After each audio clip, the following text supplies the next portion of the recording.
Everyone for coming to our artist talk for El Puente. With us this afternoon are two artists from the exhibit. To my left is Pamela Workman, who was born and raised in Columbus. She went to the Columbus College of Art and Design and then got her MFA at Pratt and currently lives in New York City. And she's here today from New York for the talk. And next to her is Laura Alexander. Laura also has roots in Columbus. She went to the Fort Hayes local art high school and then went away to study, and she got her MFA at the University of Washington, where she focused in fiber, and Laura lives and works here in Columbus. And next to Laura is Michael Reese. Michael is that's I'm anxious to hear. Michael is a local art consultant who is responsible for, among many things, the Cuba and Columbus and Cuba exchange, which takes artists from Columbus to Cuba and introduces them to the arts there. And he also helps organize exhibitions that bring together Cuban artists with Columbus artists in the same venue. And this is an offshoot of his project, our exhibition, El Puente, which is Spanish for the bridge. And on display in El Puente are works by Hammond Harkins artists who went to Cuba last spring with Michael. And in addition to Pam and Laura, Mark Bush went. He's the artist in the very front when you come in on the right. He wasn't able to be here today. And then next to Mark is also, you'll see, Amina Robinson. And as many of you know, she is no longer with us. But she was in an exhibition in Matanzas, Cuba that Michael organized that included everyone else. So she's part of the exhibit as well. And then behind us is Sandra Ramos. Sandra is our featured artist for El Puente. She wasn't able to be here today. But she is an artist who lives in both Havana and Miami. And when Michael's group was in Cuba last spring, they visited her studio, and she's part of the exhibit as well. To begin, I want to have some context, so I'm going to start with Michael. Cuba and Columbus in Cuba is it's a big project. There is a handout here that has the list of names of about a few hundred artists, and there are also about 34 arts organizations, businesses, and small galleries that are part of this, including Hammond Harkins. And you were recently nominated for a Greater Columbus Arts Council Michael B. Coleman Arts Partner Award. And I know you do many things in the arts here in Columbus, but in addition to all of that, I think that was due in part largely to the Cuba and Columbus project. I'd just like to know, that really was a big endeavor. There are lots of obstacles to begin with, just cultural and language, not to mention political barriers. So can you please tell us what the inspiration was behind the whole project? Sure. And also let us know what you had to go through to accomplish all of this. And I mean things like getting sanctioned by the government to be able to do this. Right, thanks, Judd. To really do the whole project justice, I always say to the group, nothing happens without Ruthie Newcomer. As she says, I have an idea, and I say, Ruthie, could you deal with the details? I'm over here having coffee to talk about another project. It started really in 2014 with the Pizzuti collection, Havana Forever. I was so taken by the artwork, and while it was beautiful art, it was very political. While it was political, it was also engaging. And I had to go right away. I just had to get there as soon as possible. So to streamline the whole process, that's what inspired me. I got so engaged. Ruthie and I were chatting about it. She said she wanted to go. We went again. 30 trips plus later, we got to meet so many amazing artists while we were there. Havana is almost the size of Columbus. The country is the size of Ohio, 11 million people, same square mass. And throughout the rest, with all the restaurants, and you get to see everybody, and they're very friendly, and I'm kind of outgoing. So we met all these people, then I said we should have more artists go with us, and we had the opportunity for Cody Herschel. He's with across the street, an amazing artist. We were able to sponsor him to come with us, and being much younger and had a different viewpoint, and he was so taken by it all. I said, somehow we've got to get more artists to go. I think this would really change. While they do a lot of decorative art, I think they might have another voice to have something that really means something, like a really strong story behind something still very attractive. And we started talking to people in Matanza, Havana. They started talking about the one thing about projects in America, if you want to do something, we just do it, right? Let's make it happen. There's a lot of red tape. There's a lot of layering. There's so many meetings. You want to stab yourself. Seriously, so many meetings about the same thing over. So the long and the short of it all, I got through it. The Matanza show did happen. 38 people, it was 39, but Amina, of course, couldn't come, but 38 people went. For the exhibition, 62 people flew in from all over the country to Matanzas. We were interviewed on the radio, we were interviewed on television. We had a really exciting opening. It lasted almost a month. And then, of course, the project came here to, like we said, 33 locations, 107 artists. And this is kind of the climax or the end of the exhibition throughout the city.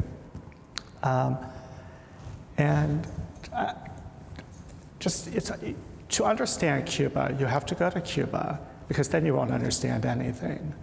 Even every time you go, you just don't understand why nothing works. It's been 60 years.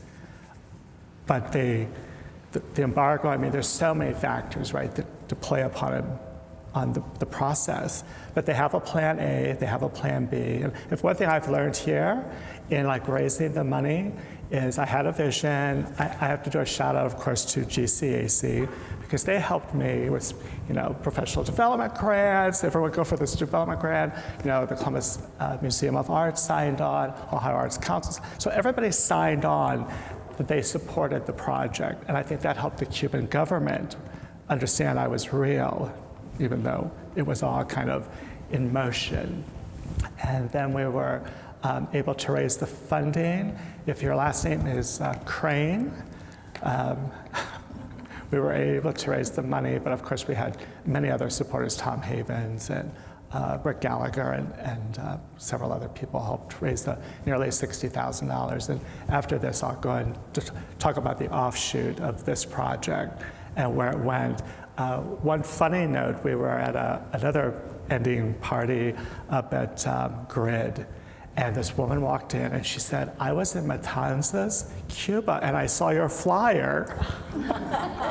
So I've come to this opening. I'm like, oh my God, that's so funny. She had to go to Cuba to find out about Columbus. So I'm like, well, welcome. So that was kind of funny.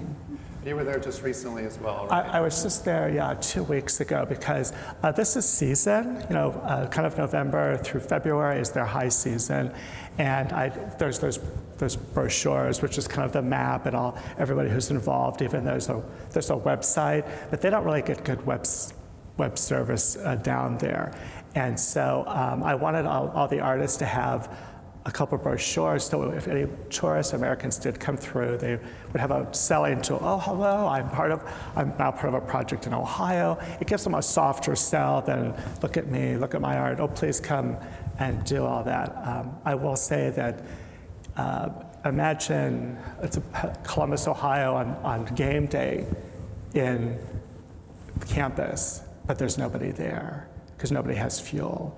So Havana was empty except for me with my car zooming through the streets because my driver found out a couple hours, like in the middle of the night, he got a call and said, there's no more fuel coming to Havana. So he went out, got the fuel, and then all the cities we went to, nobody has fuel. And so you just see people pushing their cars, and it's really kind of crazy. Or there's shortages of everything, cooking oil to pasta sauce. But I've been through this so often, I would then talk to Tatiana and said, remember the Capitol building, catty corner, that woman in that shop, she had cooking oil? So we went there. Of course, the lights are off because they're down to a 3-day work week because there's no fuel for power and everything else. And so we go to the counter and she whispers, Mamita, I was here, blah, blah, blah. You had cooking oil then? And she's like, see, and she kind of looks down below because the shelves are empty. So she got a bottle, I got 2 bottles. I like to shop, and I got 2 bottles, and you make a game of it, right? You have to have fun at the scavenger hunt, otherwise you'd be in tears, I think. I would be. So there's a lot to digest. For the people who go, the artists who go, it's a very different experience than you have here in Columbus, obviously. And both of you have been there twice? Twice. Okay. So we'll talk about the art some. I'll begin with Pam.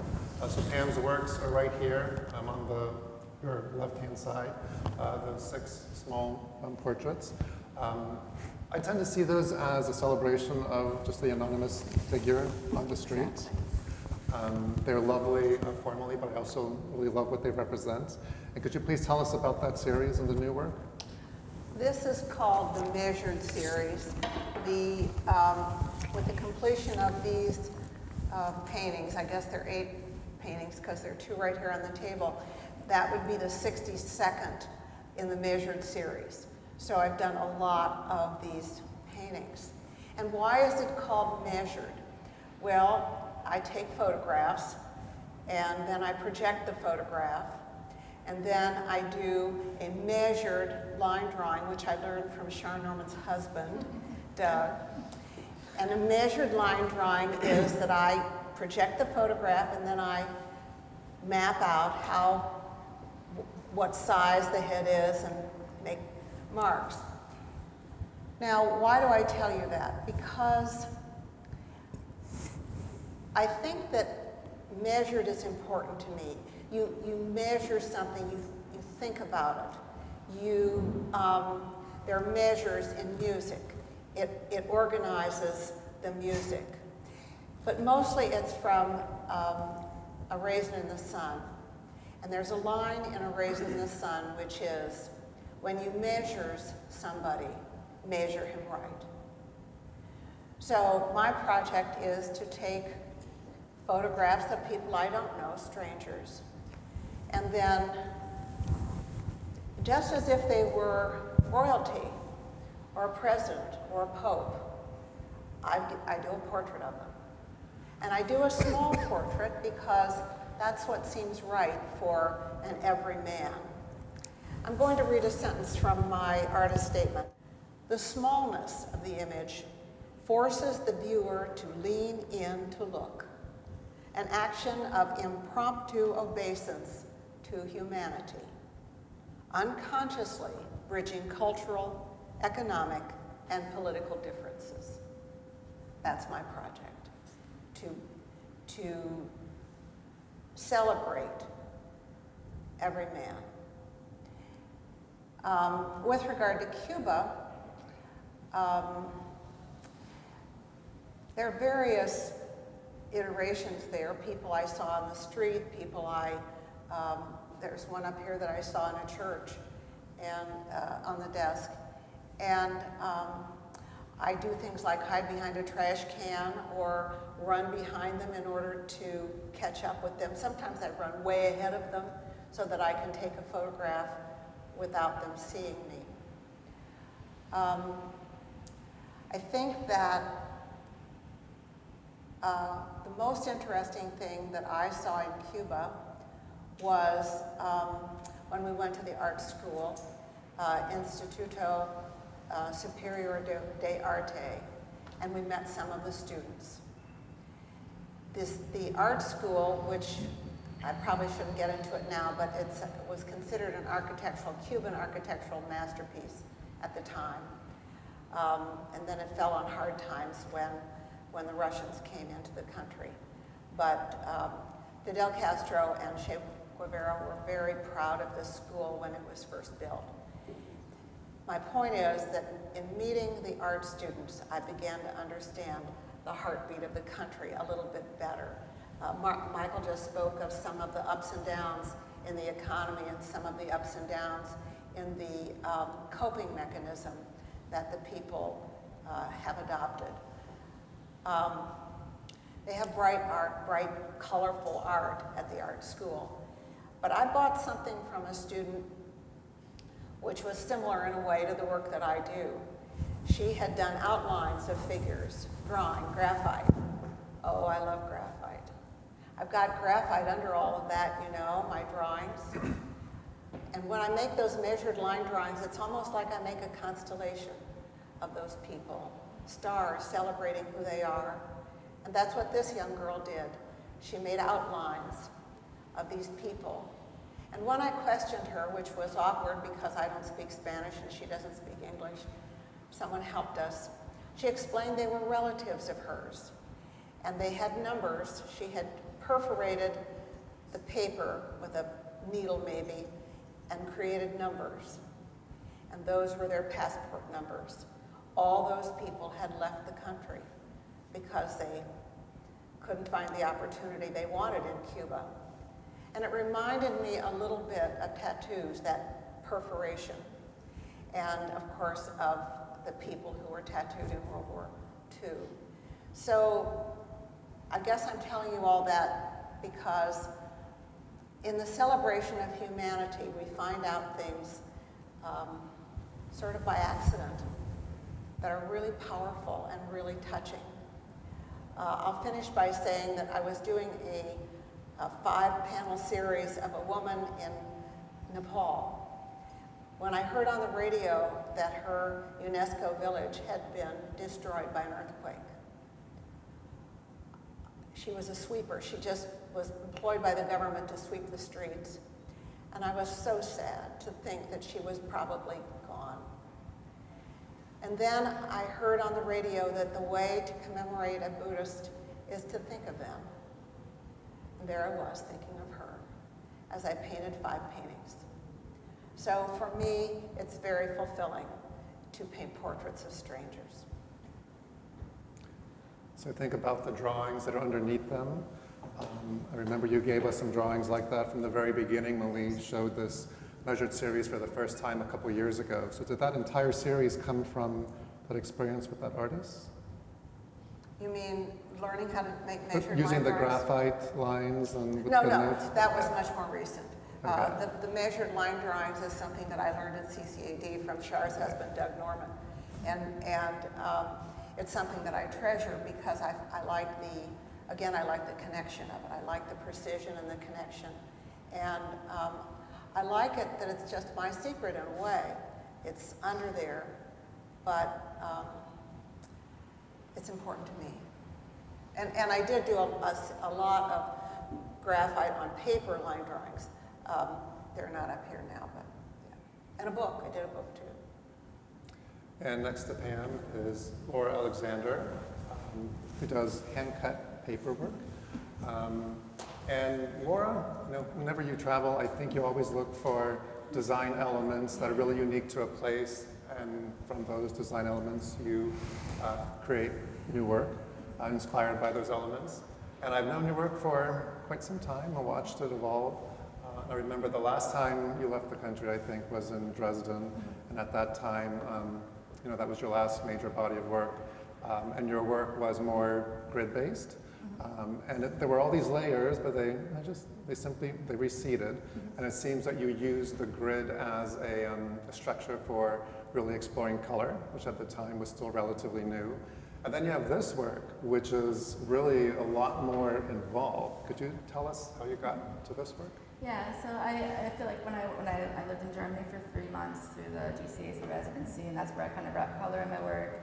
And Germans are very structured, and they'll tell you that they're very structured, they're very stoic, and so I started bringing that into my work. And then when I went to Havana, it was like just these beautiful colors and patterns, and I feel like these pieces have let me be a lot looser with my work, and they're a lot more forgiving. So if I make a mistake, it's actually like a happy accident or whatever, where it's not such a big deal that this whole piece is ruined now, and just like in Cuba, you have these beautiful patterns, but they break a tile, they put a new tile in, it doesn't match, and it's fine. That's the source of these images, okay. Yeah. So I was really inspired by, they have lots of,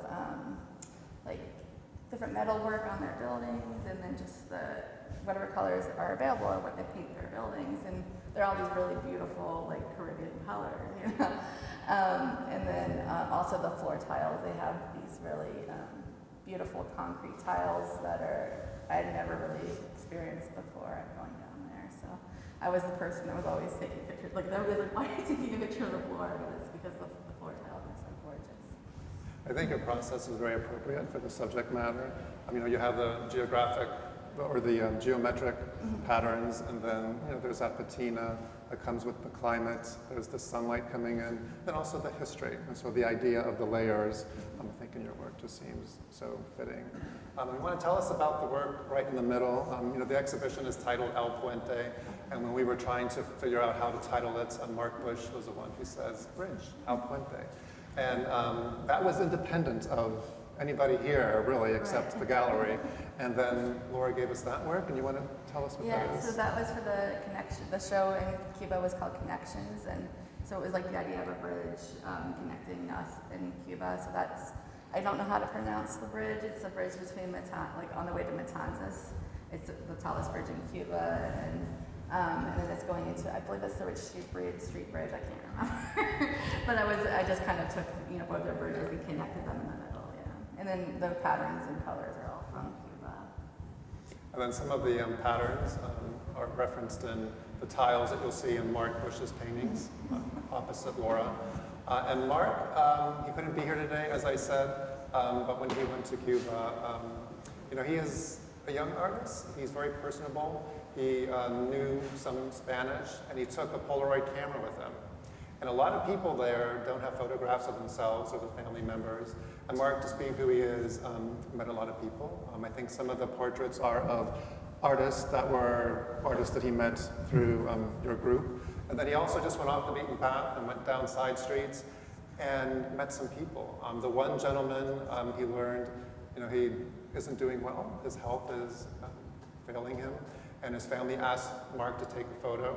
And so he was able to give them photos of this gentleman, and that was his way of connecting. And I think that's part of the reason that Mark's photos have this nice intimacy to them. And I was with him when it happened, so it was just crazy because people just started. It was like the word got out in the street really quick. That there were Polaroids being handed out. And that before you knew, it was like an empty street, and then it was like lots of people coming out of their house. Like, what's going on here? It was a Polaroid, one of those small Polaroid cameras that take a picture of the size, and he would take pictures of kids. And then Matanzas, he was coming towards me and he was crying. And I heard these other Cubans were like, muchacho, it's okay. And I said, what's going on? He said, well, there was these kids. I took their picture because they had a good camera to take, another photo. He said the kid, he ran into the house, the mother came out, she grabbed me, and she dragged me into the house. They wanted a family photo because they didn't have any family photos. He said their house was tough. And he said they were so happy. They were so happy for that little photo. They were like, oh, we've got a photo. And it was a lot. And so I'm going to read a statement from Mark Bush, who really regrets not being able to be here today. He said, I feel so fortunate to have been a part of the Columbus and Cuba and Columbus project. Visiting Cuba with such an incredible group of artists changed not only my arts, but also my life. Cuba was beautiful and the people were warm and full of life. The experience deepened my understanding of community and of creating. So I'd like to ask Pam and Laura, it really does change who you are, just traveling, being immersed in a different culture, a different place. But maybe Cuba more so. I'm just wondering how having been there affects how you work as an artist and also just affects you personally. Well, Michael and Ruthie are very generous. When we travel, we often take, at their direction, a lot of times at their expense, we take supplies to the artists and to the art students in Cuba. So one of the things I would have to say is that it's quite a privilege to have a studio filled with supplies. That's something that one wouldn't think about, but in this context, it's starkly real. I already spoke about the art student that I met. She was so thrilled to have sold this drawing to me that when she delivered it, she dressed up and she brought her boyfriend and a camera, and the nicest thing, the most wonderful thing you can do for an artist is to love their work. And so I felt that was something wonderful that we did by going to the school and by touring their studios and by a lot of people bought work while they were there. And so I think that was encouraging to those art students. I will say that because of the biennial, we saw some really amazing Cuban artwork, internationally known artists. And so that's something to remember too. There are artists, we've met them. Michael brought the director of the museum to New York, and we toured a little bit together. So it's uneven. You know, this artist is an internationally known artist, Cuban artist, Sandra Ramos. 2 homes, Cuba, Miami. She has a visa that will allow her to come and go for, I think, 5 years. So that's to be remembered. But then for every 1 or 2 of those, there are hundreds of artists who are struggling to have supplies. So I would say that being in Cuba is a humbling experience. It makes one grateful for the opportunity that we have here, for the fact that there are many galleries, commercial galleries, that will show the artist's work. And I hope for these artists in Cuba that they can realize that same culmination to their work. So there are galleries in Cuba, there are opportunities, just not like there is here, and they have schools. I don't suppose there are collectors. Yeah, there are collectors. I mean, tourism, you know, there's 3 levels of tourism, 3 levels that they're able to make. The Cuban government makes money. So you have to understand socialism, the government owns everything. You all work for the government. And if you want to start a private industry, you have to get permission. And so there's a lot of red tape. So it's the military is jobbed out, you know, around missionary military. It's like we have the medical area, and then tourism is their biggest one. And tourism is down over 80% from its peak. So imagine your business is now 80% below for the restaurants and everybody. So yeah, it gets tough. And so Laura? So for me, the second time we went, I stayed with 6 other people at an Airbnb. So we were actually in Old Havana. The people who were the people sit outside their shops, and they almost became like our family. The people across the street, they were so nice. And it was interesting to sit up there and watch just watch the streets, and you see people like bringing fish to go trade for rice or go, you know, and the way everybody talks to each other. It's not like here where everybody's on their phone. They do have phones, they do have Wi-Fi. It's limited, it's like in the parks and that sort of thing. Because in the parks you'll see them, they're all like on their phones. But everybody seems to care about each other, making sure everybody else is surviving. And what do you have that I can trade for? Or and it's just a much different environment than we have here, where like I barely say hello to my neighbors. You know, it's just because I don't know them, and it's just not the same as it is in America. People, I mean, they are very joyful, but you can tell that there's a lot of pain as well. So. I think another about the sharing, Tatiana has a group of ladies that she's friends with in her area, and towards their food ration lasts about 15 days, so towards the end, if she has rice and you have beans and you have a little chicken left over, everyone just kind of pulls it all together, get the kids fed, get your husband fed, and then it kind of goes from there. It really is very community-based that way. I think a few things I neglected to say is 2 friends are here from New York who also had gone to Cuba with us and became so passionate, and they're our consultants, John and Kristen, LifeWave. And so they're doing exhibitions down there. So it's all about if more and more people could go down there and try to start, some type of collaboration of any level, I think is really helpful. The whole project took well over 2 years, from me coming in and saying, Marlena, who do we know that has money, to raise the funding or the connections and the whole bit. And the Biennale was supposed to happen like the Venice Biennale. This was the Cuban Biennale. I mean, it's a Biennale, but it's still international. And we gave ourselves a year to do it all, and then the Biennale, they had the hurricane, went through Cuba and destroyed a lot of things, so they moved it a year, and they moved it to the same month my show was exhibiting. So it was very interesting that my exhibit, which was planned almost a year and a half out, then was the time that the government decided to have the Biennale, and I was like, how did you manage that? I said, I had a hurricane go through, and it just, it was just kind of meant to be. And so then I had to get even more approvals from the government. So there is a big book, and I'm listed as one of the only American curators for this exhibition that happened. So that was pretty great. And then 5 of the artists were raised to another level, and we're working on that book, and the project was approved by the Biennale, by the committee. So internationally, it'll be a big deal once we get the book and everything more formalized. We have the paperwork. And then Matanza is planning to have a contemporary art museum. And so some of the artists donated the artwork towards that. So all of that paperwork is in the process so that they can show that that happens. To give you an idea, when I sent the 3 crates to Cuba, it got there in 2 days. We waited 14 weeks for the art to come back with me emailing, hey, what's going on? I mean, luckily, the Amina piece that went down, I had taken in my luggage, and then I was so worried that the artwork, they all knew the artwork may never come back. I mean, just keep in mind, things change. And so I flew down and picked this up, and they still never got me the paperwork to receive it. So I just put it in my carry-on with like a bunch of dirty laundry in my carry-on bag.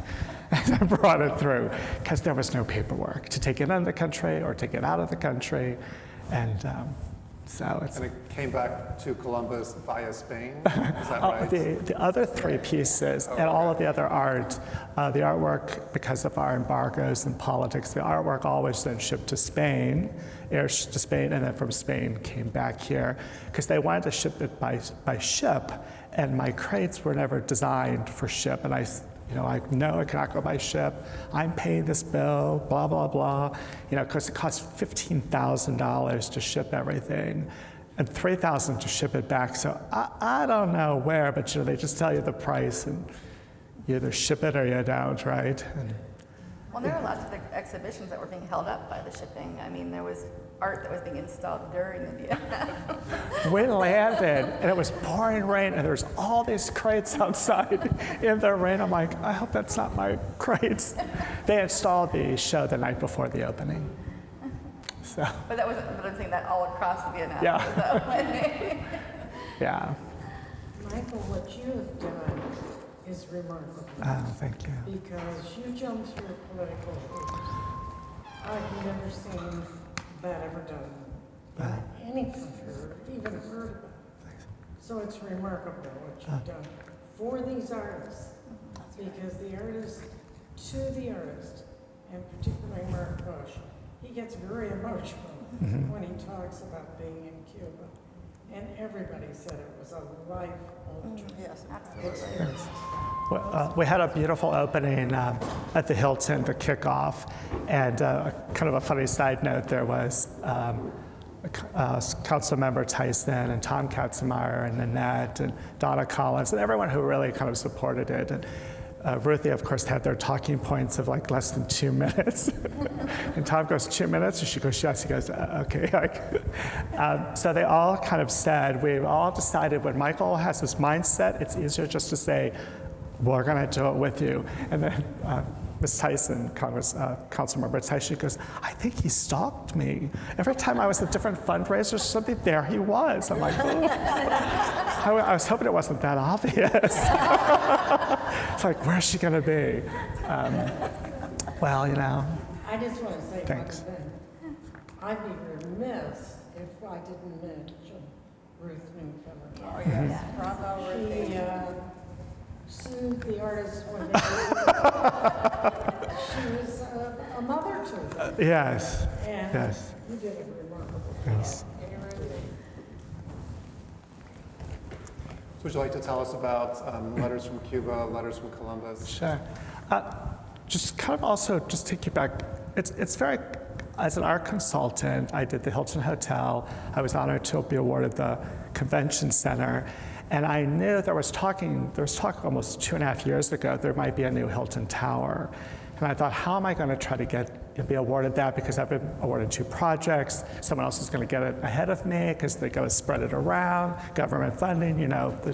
So I thought in my interview, I have to have something different. Because everyone, I guess, heard, we can do what he does. Like, really? Good. What could you do that I can't do?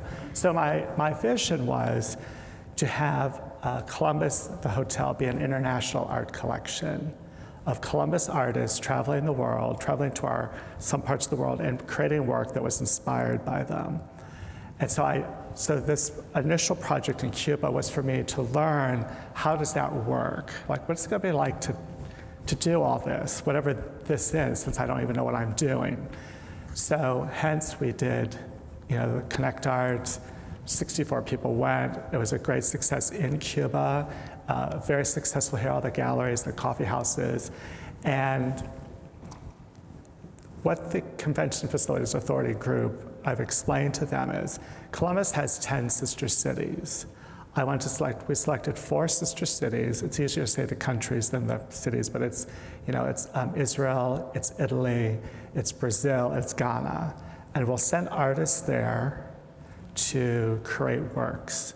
And the artists will be from the visual arts, fashion, music, and then the 4th category, I kind of lumped them together, which is spoken word.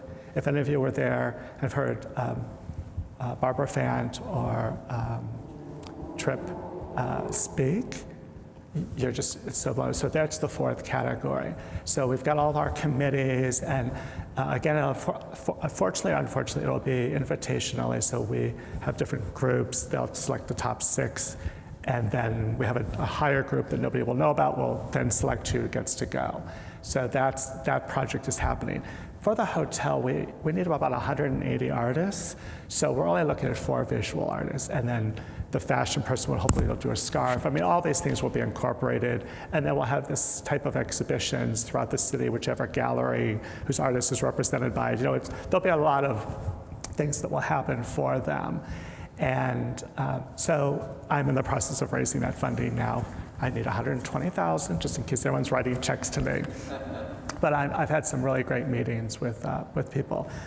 Having just been there, so that was my goal by taking everybody. I had never planned on taking 39 people. I thought 8 people will do it, but then we became part of the Biennale. I looked at the group, I'm like, ooh, I think we need a few more people, a little more diversity, a little more styles. So I was just there, like I said, 2 weeks ago, and things are really, really tough, right? And they can't travel, and I thought, okay, let's do letters from Cuba, letters from Ohio. So all of the artists in 3 cities that we've traveled to often, which is Havana, Matanzas, and Cienfuegos, artists there, and we'll all have the same size sheet of letter paper and an envelope, and they'll do their artwork, like however they want to paint or draw, and they'll have some encouraging words. So if anyone of them bonded with some of the artists that were here, they'll write to them, or they'll write to my friends in Ohio, my friends in Columbus or Zanesville, or whatever, and vice versa. And the project has been improved in Cuba, in all 3 cities. I feel very confident it's all approved, because now we know all the right people, like who make decisions. Of course it'll happen here. I just call all the galleries since they were doing, they're like, all right, we're on board. The problem comes then is, our governments, right? Where will we be in 2 years? Because it's 2020, everyone starts to work, we get all the dates going. 2021, the project actually happens, but there is, as I always say to everybody, we're doing this, but it may not happen. But if nothing else, it will happen in Ohio. We'll have all these letters that never got to go to Cuba, and the Cubans will have all these letters, perhaps that never got to come here. But it's still it's a dialogue, and hopefully that will get some press, and maybe something will change. So it's going to happen, but then we may never get together. Maybe we'll get together in 30 years. We'll finally decide 60 years of the same policy. After 90, we're going to change. So that project is in the process of development and getting all the correct paperwork, and we're going in January, so I bought yesterday all the different papers and the supplies and everything that the Cubans need because they have no supplies to create their works. So there's different type of paper. If you do watercolor, if you do oil, there's oil paper, there's acrylic paper, there's block print paper, and all the different supplies that go with it. So luckily we have 14 people going with us in January, so they all became our mules. So everybody in their luggage has a package that then gets, because it's a lot of weight and stuff. So that's what we're doing, and then by the end of January, hopefully we'll have raised the funding, or enough of the funding. Then I'm partnering with Sister Cities. They're on board as my fiscal agent. Even though I have my own foundation, but it's easier if they're managing it, just send the money to them. And I believe I know it will happen. I don't know if all 4 artists, if we can get the funding, but by hook or by crook, I know all the visual artists will be traveling there. And then at the same time, Dublin has friendship cities. Ours are sisters. There's this different, they're called Friendship, and they're also part of it. So there's Ireland and Japan. So they're on board. So there'll be those 2. And of course, Dresden, those who've gone is already going to be part of it. So you can see it's all this layering of, it'll be something to talk about, the hotel and the convention center that we have, an international collection, and the artists who come. And the convention center is about to be rebranded as the #1 arts convention center experience in the country, because Tennessee is all about the music, and we're going to start promoting more about the arts, because we have over 350 artists represented between the convention center and Hilton that you can visually see. So you don't really go to all there, and you can see which galleries where, and then come back here to see the rest. I had an interesting, I've been meeting with a lot of donors these past 2 weeks, a lot of donors, that hopefully if just 2 of the donors come in, I'll have 150,000. One, I said 100 to, and she didn't blink an eye. She goes, well, and she was speaking for her family, or all of them. She said, we don't know why you're doing this, because you're not, I make no money on all these things I'm doing. I'm self-funded. So all the money was raised for the artists to travel, or the things we're doing, it went direct to do that.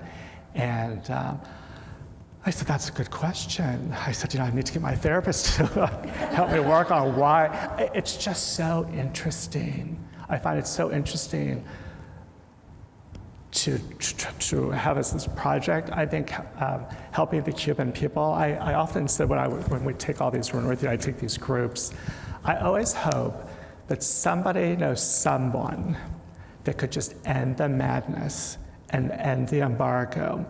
And not to be too political, which I'm very political, but under the Obama administration, all these Americans they were spending so much money. The Cubans weren't listening to the rules anymore. They were just doing things. They were picking us up in cars. They were they were starting stuff, and because he had said, we're friends.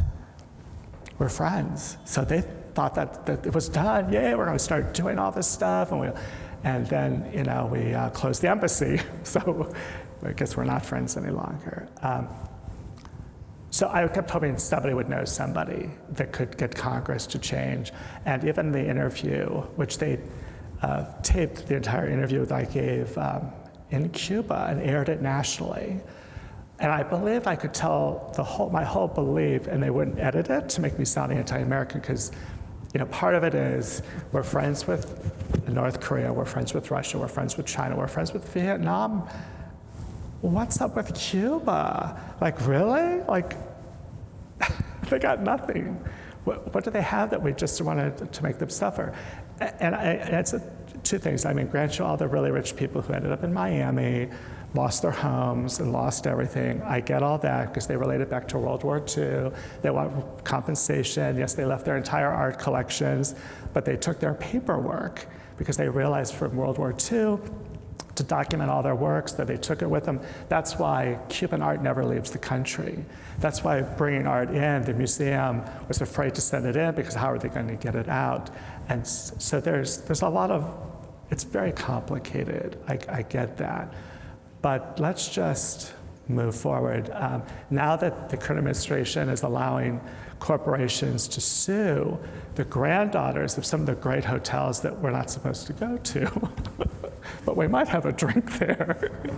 The wait staff has said, oh, the granddaughter of the original owner of this was here trying to find out who owns it. He said, the government owns it. And she's like, well, who in the government? He goes, we don't know, the government, right? It's the cloud, it's up in the cloud. Because they're trying to buy, they want to buy things back, they want compensation. And that's part of the reasons why I think a lot of the airlines have canceled all flights to all the other airports throughout Cuba. Now everyone can only go through Havana because the property was once owned, those airstrips were once owned by somebody else. So now there's going to be a lawsuit. So they're like, let's go to just Havana. But that really affects the economics for all those other towns where people would fly directly to Santa Clara or Matanzas or wherever. It's just, it's crazy, right? And the reason there's so many shortages everywhere is because now there's a fuel shortage because of Venezuela and the shipping, and since our government says the shipping company, this is the part for Cuba. So if a ship goes to Cuba, it cannot come to an American port for 6 months. So how many ships want to go to Cuba? So now if a ships are dealing with Venezuela, there's going to be a fine. So it becomes like all these little things. So now there's all this fuel shortage in Cuba. So if they don't have fuel, they can't get everything to all throughout the country, because imagine the government is buying the food every day for 11 million people. And there's no warehousing done. And there's like a few things they could have been doing perhaps. But you also have to also think about, it's the size of Ohio. Ruth always says, imagine, we're all in Ohio. None of us ever leave. We're always in Ohio. Oh, and to go to another town, you have to get permission from the government to go from Havana to Matanzas. It's not as restrictive now as it once was, but when I was first there, I met somebody who had all these friends in another town. I said, well, I want to hire you to come with me, with my driver, to find these places. And he said, oh, I'm not allowed to go. I said, okay. I said, can't you call in sick? Do you have a tummy problem? He said, no, because then they'll follow us. I said, oh, you guys are no fun. So Michael, you're a good ambassador for the arts, for this exchange. I mean, it's not an exchange. We had a hard time trying to find the word to use, and it's referred to as the project, right? It's a project. Because it's just you, it's this independence, entity. There is no real exchange back and forth, and we just had to be very careful with the words. And so we referred to it as the Cuba and Columbus and Cuba project. Yeah. And I just, it's really fascinating to do it. And I did all this because I did have a hope that we would be, my brother and my firm would be awarded the Hilton Tower, and nobody else had. And all they could say is, oh, we know all the same artists, we can do that, we can do it just like what he does. They're like, okay, thank you. I assume that's what they said. I don't know. So thank you for everything. Thanks. I mean, honestly, like Marlena said, Yes, thank you. really it is major. And just thinking what you did to make it happen, that exhibition in Cuba, to get works there, as you were just describing. And you have a great helper with Ruth. I have one other kind of crazy story. So it's against the law to ship to Cuba, but I didn't want to ship everything to Europe, to ship it down because, so finally I worked with Senator Brown's office and Luis Alcalde, who's, it's a small town everyone knows. So I'm one of the only Americans who have an import-export license to Cuba. And so I shipped my first package. Of course, it was stopped in Detroit because they said nobody has this license. So then DHL in Texas called him and said he's got the license. They said it like, how did he get a license?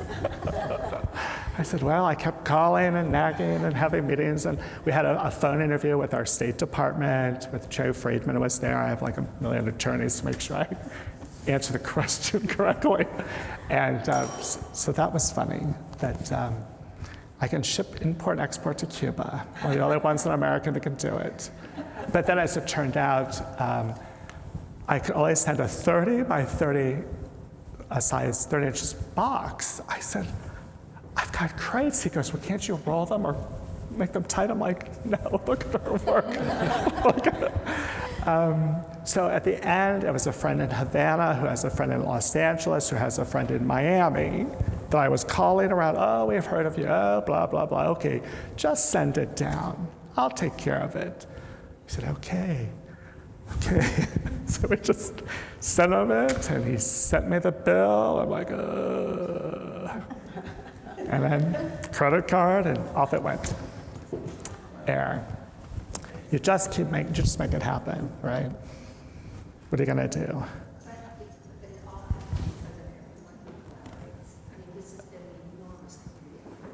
Yes, I mean,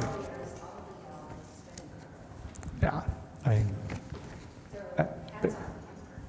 yeah, and yeah. So thank you, Michael.